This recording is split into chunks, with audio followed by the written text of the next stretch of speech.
theme song, theme song. Hi there! Today is Friday, yay! It's also day 25 of VEDA, which means we're really close to the home stretch here. Today I'm going to talk about postcards because I have an obsession with postcards. I can't stop buying them, but I never send them. I kind of want to buy them and send them to myself so that I can keep them but still let them serve their purpose of being mailed to somebody. That's weird though, right? I always buy them because they're really cool and I love the pictures on them and I love the idea of mail. And when I was little I used to always want mail and ask for mail. My mom said every time without fail she'd be like, you have to send mail to get mail. So then I would send mail to people and it would work for a while. You'd get some mail back, but I never had like a pen pal or anything that lasted a long time.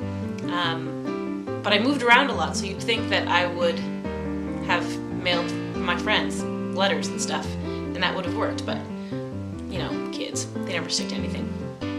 So, basically, today I'm going to show you all the postcards that I have. Not all of them, because I say I have hundreds, but I'm going to show you some postcards, because why not? Okay, so I'm going to start with some postcards that I got in England when I still lived there. This is one from a town that I lived in called York. You probably know that already. It's Bootham Bar, which is a gate into the city that I used all the time. It's right by the art gallery. It's also one of the entrances I used to use coming from the second house I lived in. There were two ways to get into town and going through this bar was one of them. So I bought this as a reminder basically of what the city looked like, except this is what it looked like in 1825, so not really a reminder to me. Although it is an old city and it looks old still. Anyway, I'm getting off track. So I bought this because I thought it was cool, but then also, who would I send this to? This is cool for me, maybe not anybody else, so that's why I still have it. Here's another York one. It's a bridge we used to cross all the time. It has zero resemblance to what it looks like now, so this card doesn't mean as much to me, but it's cool. I also have a lot of postcards that are products from England that we don't have here or don't use very much, but I like the art.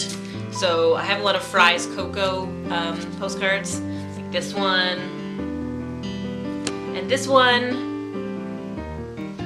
There's also Bourneville Cocoa, something we don't have in Canada, and some other very English-looking containers of things. And then there's this one, Astral Skin Cream. I've never seen this in real life, and I don't know why I bought it, but I liked it. Here's another one of York.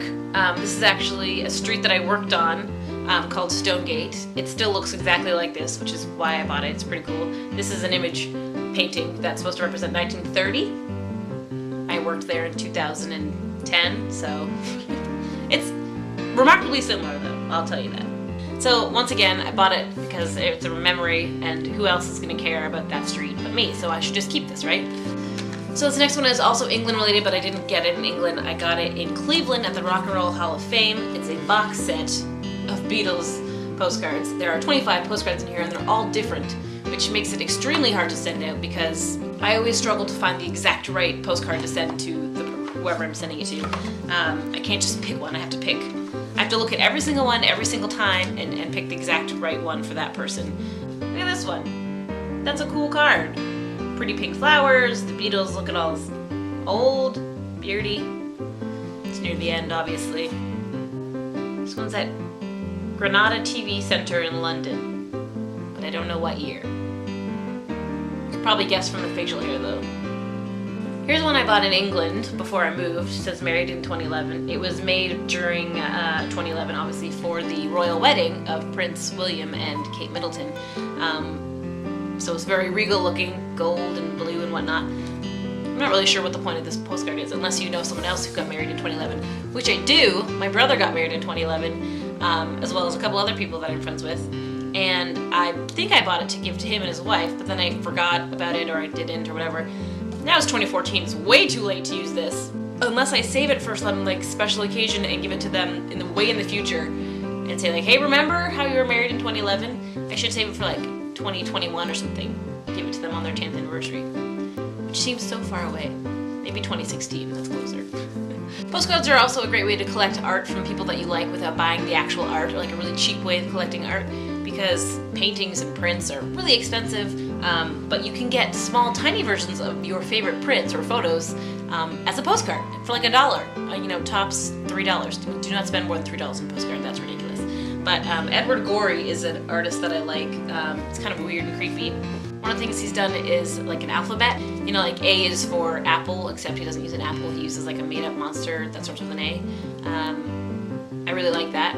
So I bought this book of postcards, which there's tons. I don't even know how many. I'm sure it says somewhere, but like there's loads of them. And they just rip out, like this one. I really like this one. It's got blue bottles on it. Most of them are black and white in this book, but some of them are color. Another book I have is a doodle book, so it's not as traditional postcardy because it's kind of thin. You can see they're a little more bendy, but they are like interactive. So there's pictures that you can draw, and then on the back it has your regular postcard stuff where you put the stamp. I think it's fun because you can customize them and send them to your friends, or send them to your friends' kids and have them color them in, like this one or whatever. I don't know. It's like an interactive event. You write something on the card, you send them in the mail, they get it in the mail, and then they read it and they write on it and they color it and they put it on the fridge, whatever. It's cool. So it's called the Doodle Book of Postcards, and there's like 60 in here. So many. I'm definitely gonna send some of these soon because all my friends have kids now. My last large collection of postcards is this one. It's all the puffin covers from basically ever. There's 100 in here, and they're so pretty. This is cool because if you have like readers in your family or friends and you want to send them like their favorite book cover, it probably exists. Like, who read James and the Giant Peach? Everybody. What about Alice in Wonderland? That's a cool one. Or Little Women. Got The Secret Garden. I mean, every book you didn't realize was a puffin book is a puffin book. And they're all in here. Some of them are photos, some of them are illustrations, some of them are this orange cover that everyone recognizes. Basically what I'm trying to say is that I love postcards and I have a bunch of them and I never mail them out. So if you want a postcard, you want me to send you a letter, let me know and I will do it. I have hundreds and hundreds of postcards that need to be mailed out to fulfill their life goal of being postcards and sent through the mail and handled by a bunch of strangers. And I want to do that. So if you want a postcard, let me know and I will send you a postcard, because I have an endless supply of postcards. An endless supply. Well, thank you for watching this. It was a weird one, I know. I'm running out of stuff to say 25 days in. I've got less and less to say. But guess what? Guess what you're watching? A video on my camera, my flip cam. It's working again by some miracle. I don't know why or how. I just kept playing with the buttons and eventually turned on, and then it stayed on long enough to record this, so yay! Let's hope that it doesn't die on me again, and that we can keep up the video making with the flip cam. It's just so convenient, and I bought that lens, so it would have been a shame if I had to throw it away. Anyway, thank you for watching today's video. Please check out yesterday's video and also Daryl's video, and come back again tomorrow when I'll be doing more videos for the next 5 days, and I'll see you then. And goodbye.